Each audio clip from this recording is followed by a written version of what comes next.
আসসালামু আলাইকুম বন্ধুরা, কেমন আছেন? আশা করি আপনারা ভালো আছেন। আমার রান্নাঘরে আপনাদের স্বাগত। আমি ভালো আছি। আজ আপনাদের নিয়ে এসে নতুন এক রেসিপি। এখানে আমি টেম্পু মাছ নিয়েছি, ভাজা করে নিয়েছি। ভাজা ঝাল বানানোর জন্য, তেল ঝাল বানানোর জন্য। দেখতে থাকুন, আশা করি আপনাদের ভালো লাগবে। এখানে রসুন, আদা, পেঁয়াজ, ঝাল মিক্স করে নিয়েছি। কড়া গরম হয়ে গিয়েছে, তেল দিয়ে দেবো। মাছের তেল হয়েছে, দেখো বন্ধুরা। তেল দিয়ে ঝোল করব। তেল গরম হয়ে গিয়েছে, দিয়ে মশলাটা কষিয়ে নেব। মশলাটা কষানোর জন্য একটু পানি দিয়ে দেবো। দিয়ে মশলাটা 1 মিনিট কষিয়ে নেব। হাফ চামচ লবণ দিয়ে দেবো, ঝালের গুঁড়ো দিয়ে দেবো, হাফ চামচ হলুদ দিয়ে দেবো। এখানে মাছে তেলগুলো দিয়ে দেবো।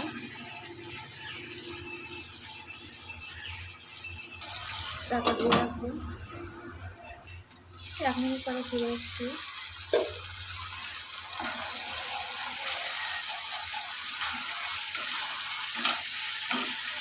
মশলাটা কষানো হয়ে গিয়েছে, আমি পরিমাণ মতো পানি দিয়ে দেবো। মাছগুলো দিয়ে দেবো এখানে।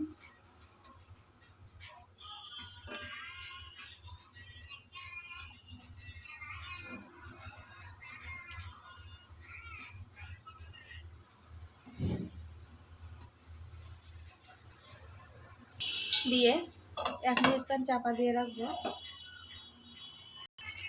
গোলমরিচ, ধনিয়া দিয়ে দেবো। এখানে আমি গোলমরিচ আর ধনিয়া গুঁড়ো করে রেখে দিয়েছিলাম একসাথে, সেইগুলো দিয়েছি।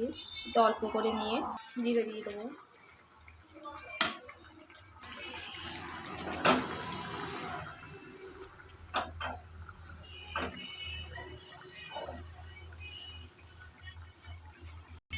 হয়ে গিয়েছে বন্ধুরা, দেখুন। গ্যাস অফ করে দেবো, 2 মিনিট চাপা দিয়ে রাখবো। হয়ে গিয়েছে বন্ধুরা, লাগিয়ে নেবো।